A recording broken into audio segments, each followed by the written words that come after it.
बुंदेलखंड के एक छोटे से गांव हरिपुर में धनीराम नाम का एक किसान रहता था। विडंबना देखिए, नाम तो धनीराम था, लेकिन उसके फटे हुए कुर्ते और धंसी हुई आंखें उसकी गरीबी की गवाही देती थीं।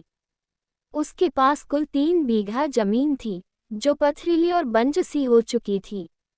गांव के लोग अक्सर उसका मजाक उड़ाते, धनीराम नाम तो राजाओं वाला है, पर फूटी किस्मत लेकर पैदा हुए हो।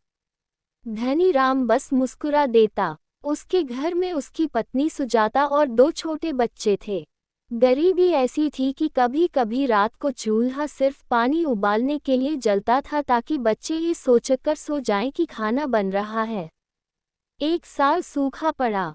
धनीराम के खेत में दरारें ऐसी थीं जैसे जमीन प्यास से चिल्ला रही हो। साहूकार ने कर्ज के बदले उसके बैल छीन लिए। उस रात धनीराम अपनी झोपड़ी के बाहर बैठा आसमान को देख रहा था। सुजाता पास आए और बोली, शहर चले जाते हैं, वहां मजदूरी कर लेंगे। धनीराम की आंखों में चमक आई। उसने कहा, नहीं सुजाता, मेरी मिट्टी बंजर नहीं है, मेरी सोच बंजर हो गई थी।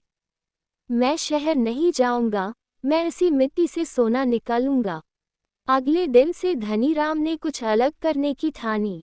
उसने पारंपरिक खेती गेहूं धान छोड़ने का फैसला किया। उसने सुना था कि पास के जिले में कुछ लोग औषधीय पौधों और जैविक खेती से अच्छा मुनाफा कमा रहे हैं। उसने अपनी बची कुची जमा पूंजी से लेमन ग्रास, नींबू घास और एलोवेरा के पौधे खरीदे। गांव वाले हंसे, पागल हो गया है, घास उगाकर पेट भरेगा। धनीराम ने हार नहीं मानी। चिलचिलाती धूप में जब दूसरे किसान छांव में बैठते, धनीराम अपने हाथों से पत्थरों को बीनकर खेत से बाहर फेंकता।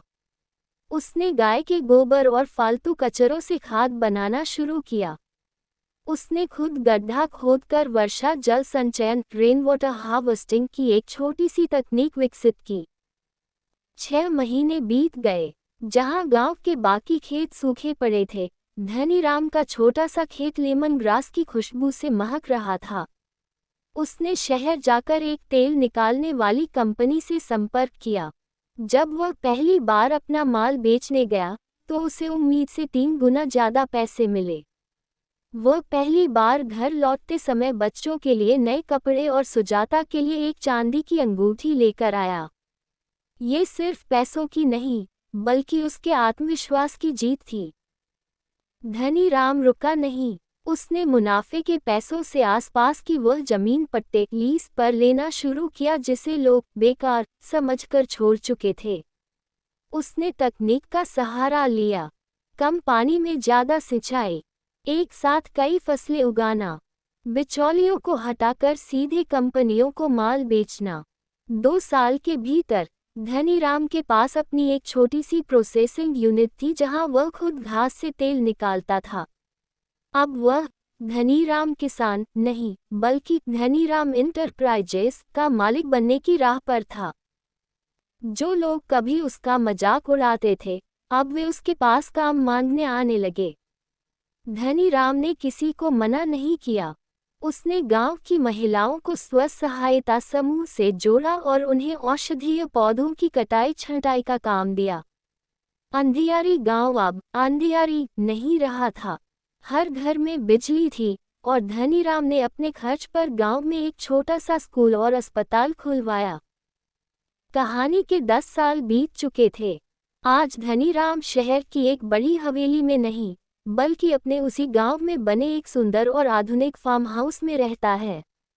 उसके पास गाड़ियां हैं, उसके बच्चे विदेश में पढ़ रहे हैं, लेकिन वह आज भी रोज सुबह अपनी मिट्टी को माथे से लगाता है। राज्य सरकार ने उसे कृषि रत्न पुरस्कार से सम्मानित किया। मंच पर खड़े होकर धनीराम ने सिर्फ एक बात कही, मिट्टी कभी बंजर नहीं होती, इंसान की हिम्मत बंजर होती है।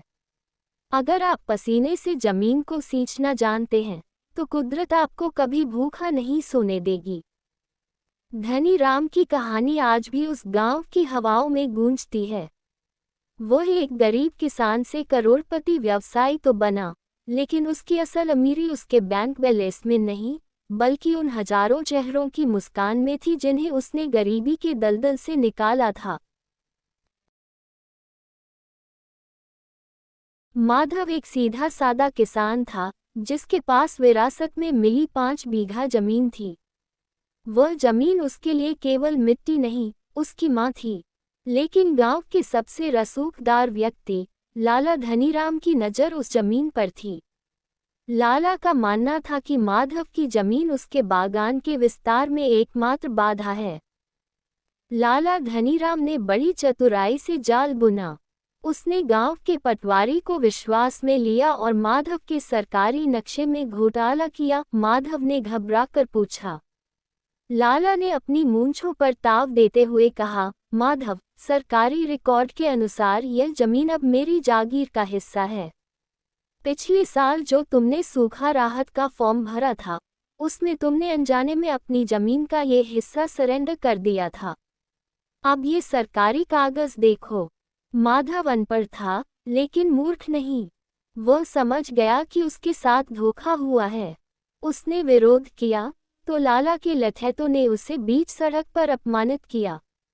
माधव का हल तोड़ दिया गया और उसकी पगड़ी धूल में मिल गई। माधव न्याय के लिए पंचायत के पास पहुंचा। अमरपुर की पंचायत का दबदबा आसपास के 10 गांवों में था। सरपंच थे चौधरी हरनाम सिंह, जो अपनी निष्पक्षता के लिए जाने जाते थे। पंचायत बैठी, पूरा गांव साक्षी बनने पहुंचा। माधव ने अपनी व्यथा सुनाई। पंचों, मेरी 7 पीढ़ियों ने इस मिट्टी को अपने खून से सींचा है। कागज झूठ बोल सकते हैं, पर यह मिट्टी गवाह है कि मैं इसका मालिक हूँ। लाला ने पटवारी के साथ मिलकर जाली दस्तावेज पेश किए। सरपंच हरनाम सिंह ने कागजों को देखा। वे जानते थे कि दाल में कुछ काला है, लेकिन कानूनन हाथ बंधे थे। अन्य पंचों ने लाला के सुर में सुर मिलाते हुए कहा, माधव, कागज बड़े होते हैं, बातें नहीं। तुम्हें ये खेत छोड़ना होगा। माधव की आंखों में अंगारे दहक उठे। उसने चिल्लाकर कहा, अगर पंचों का न्याय अंधा है, तो मैं ईश्वर की अदालत में जाऊंगा। लेकिन याद रखना, यह जमीन खून पिएगी। अगले 3 महीनों तक माधव ने एक शब्द नहीं बोला। वह अपनी जमीन के किनारे एक छोटी सी झोपड़ी बनाकर रहने लगा। वह न खेती करता, न किसी से बात करता। वह बस दिन भर अपनी जमीन को निहारता रहता। लाला ने वहां अपनी फसल बोनी चाहिए, लेकिन अजीब बात थी, जो भी बीज बोया जाता, वह अंकुरित ही नहीं होता। गांव में चर्चा होने लगी कि माधव ने अपनी जमीन को बांध दिया है या कोई तंत्र मंत्र किया है। लाला परेशान हो गया। उसने माधव को डराने की कोशिश की, उसे जेल भिजवाने की धमकी दी, पर माधव अडिग रहा। अंत में गांव में एक अफवाह उड़ी कि उस जमीन के नीचे एक प्राचीन मंदिर के अवशेष हैं और जो भी इसे हड़पेगा, उसका वंश नष्ट हो जाएगा। डर एक ऐसी चीज है जो बड़े बड़े सूरमाओं को तोड़ देती है। लाला धनीराम के घर में अचानक बीमारियां आने लगी और उसके मवेशी मरने लगे। अंधविश्वासी लाला को लगा कि यह माधव की जमीन का श्राप है। उसने खुद दोबारा पंचायत बुलाने की मांग की। इस बार सरपंच हरनाम सिंह ने एक अलग चाल चली। उन्होंने माधव और लाला को गांव के प्राचीन शिव मंदिर के सामने बुलाया। सरपंच ने कहा, आज न्याय कागज नहीं, अंतरात्मा करेगी। लाला, अगर यह जमीन तुम्हारी है, तो इस पवित्र शिवलिंग पर हाथ रखकर कहो कि पटवारी के कागजात पूरी तरह सत्य हैं। लाला का हाथ कांपने लगा। उसने भीड़ की तरफ देखा। तभी सरपंच ने वह तुरुप का पत्ता निकाला जो उन्होंने पिछले 3 महीनों की गुप्त जांच में हासिल किया था। उन्होंने पटवारी के सहायक को सबके सामने पेश किया, जिसे लाला ने पैसे नहीं दिए थे और वह बागी हो गया था। सहायक ने भरी सभा में कबूल किया, सरपंच जी, लाला ने पटवारी को 5,000 रुपये देकर रात के अंधेरे में सरकारी रजिस्टर के पन्ने बदलवाए थे। असली पन्ना मेरे पास है। जैसे ही असली पन्ना सामने आया, गांव का माहौल बदल गया। जो लोग अब तक चुप थे, वे लाला के खिलाफ खड़े हो गए। सरपंच हरनाम सिंह ने अपना ऐतिहासिक फैसला सुनाया। माधव को उसकी जमीन तुरंत वापस दी गई। लाला धनीराम पर 50,000 रुपये का जुर्माना लगाया गया, जिससे गांव के स्कूल की मरम्मत कराई जाएगी। भ्रष्ट पटवारी को बर्खास्त करने की सिफारिश की गई और लाला को 6 महीने तक पंचायत की किसी भी सभा में बैठने से रोक दिया गया। उसने लाला की तरफ देखा और केवल इतना कहा, लाला, मिट्टी को खरीदा जा सकता है, लेकिन उसकी वफादारी को नहीं। कहानी की सीख। ये कहानी हमें सिखाती है कि अन्याय का किला कितना भी मजबूत क्यों न हो, सत्य की एक छोटी सी दरार उसे ढहाने के लिए काफ़ी होती है।